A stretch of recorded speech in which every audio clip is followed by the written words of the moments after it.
রাত তখন 11:45।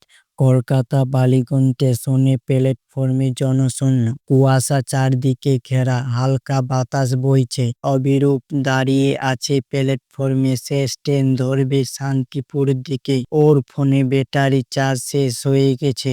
আশেপাশে কাউকে দেখা যাচ্ছে না, শুধু একজন বৃদ্ধ চা আলো ধোয়া তুলে চা বিক্রি করছে। ভাই, ট্রেন আসবে তো? অবিরূপ জিজ্ঞাসা করল। চা আলো কেমন এক উদাস চোখে তাকিয়ে বলল, এই ট্রেন ধরা উচিত নয় বাবু, না ধরলেই ভালো। অবিরূপ হাসল।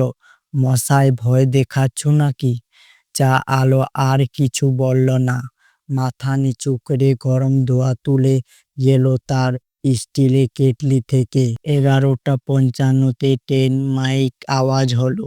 শেষ ট্রেন শান্তিপুর এক প্ল্যাটফর্মে। বালিগঞ্জ স্টেশন থেকে 12টার সময় ট্রেন ছাড়বে।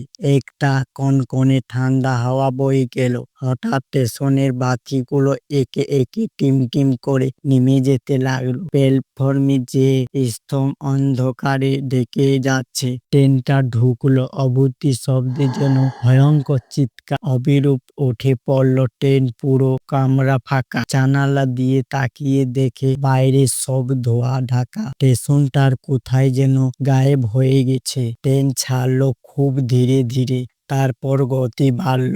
হঠাৎ অবিরূপের চোখ পড়ল পাশের সিটে কেউ বসে আছে।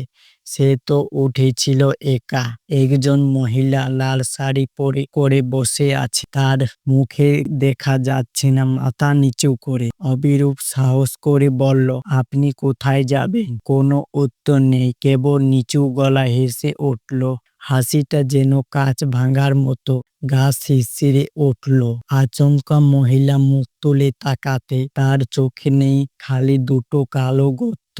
মুখ ফাঁকা, জিভ ঝুলে বেরিয়ে আছে। অবিরূপ চিৎকার করে উঠল, দাঁড়ালো, কিন্তু চারপাশে কাউকে দেখা যাচ্ছে না। দরজা খুলে গেছে, হাওয়া সবকিছু উড়ে যাচ্ছে। সে ছিটকে পড়ল ট্রেনের বাইরে। তারপর যা হয়। অবিরূপ জন্য ফেলল স্টেশনের বেগে। সকাল হয়ে গেছে। পুলিশ, স্টার মাস্টার সবাই তাকে ঘিরে আছে।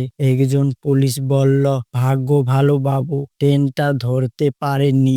গত 1 বছর ধরে শেষ ট্রেন শান্তিপুর এক প্ল্যাটফর্মে ক্যান্সেল হয়ে গেছে। ট্রেন আর চলে না। অবিরূপ চুপচাপ চা আলোর দিকে তাকালো, কিন্তু সেখানে কেউ নেই। কেবল পড়ে আছে একটা ঠান্ডা কেটলি, আর চারপাশে ছড়িয়ে আছে ধোঁয়ার মতো কুয়াশা।